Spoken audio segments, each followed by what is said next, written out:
So, tutorial naman tayo ngayon kung paano mag-download ng ROS Legacy. Kasi marami nagtatanong kung paano mag-download ng ROS Legacy. Paano nga ba ma-download to? So, first step, dapat nasa ROS Legacy Discord kayo. Pag wala pa kayo sa Discord ng ROS Legacy, sali lang kayo doon. Search nyo lang sa web browser nyo to. Ito, Meet Games Discord.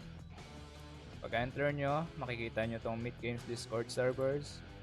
Then, click nyo lang tong ROS Legacy. And mapupunta na kayo kagad dito. Accept nyo lang yan. Pag accept nyo yan, mapupunta kayo sa dito. Sa Discord nila. So, yan. Ang hahanapin nyo dyan, yung information. Nandito lang yan. Sa welcome and info. Information. Click nyo tong full installer. Meron pa dyang manual patch. So, ito yung click nyo para mabilisan na yan. Full installer, pag-click nyo dito sa link na to, mapupunta kayo kung saan nyo dinownload yung yung link na yan. Sa akin, dito. Basta nasa web browser lang yan. Punta lang kayo sa downloads and makikita nyo to. ROS Legacy install. Open file nyo lang yan. Pag open nyo ng file, hanapin nyo to. ROS Legacy install. And extract here. Hindi ko mapapakita kung paano siya nag-extract pero kapag click nyo ng extract na yan, makikita nyo kaagad yung may mga loading siya. Hihintayin nyo siya kung matapos. Then after matapos nun, click nyo to, makikita nyo tong file na to. Double click nyo lang and ito pa, ROS install. And ito, makikita nyo tong ROS Legacy install. Double click nyo yan. May mag-ano ulit dyan, may mag-install ulit.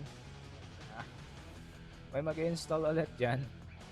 Tapos, wait nyo lang yon hanggang sa ma-install na siya ng tuluyan. So, accept, proceed lang yung gagawin nyo dyan. Madali lang yun. Madali lang siya maintindihan. So, accept lang yung sa ma-install. Yan, after nun, so, close ko lang to para makita nyo kung ano nakikita after siya bago kayo makapag ito. Yan. So, after nyo ma-install yon, makikita nyo to. ROS Legacy. Yan, makikita nyo kaagad yan. O, double click nyo lang yan. Yes nyo lang. Then, ito, login kayo dito kapag wala pa kayong account. Create account lang kayo. Create account. Yan. Dito lang, username. Lagay nyo yung username na gusto nyo. Email address, password. Tapos yan, birthday nyo. Create account. So, tapos nun, login kayo dito. Parang ganyan.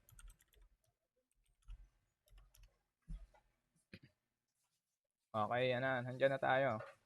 So, yun sa akin, kaya ganito siya kasi meron akong access ng alpha tester. Kapag wala pa kayong access, ganito lang makikita nyo.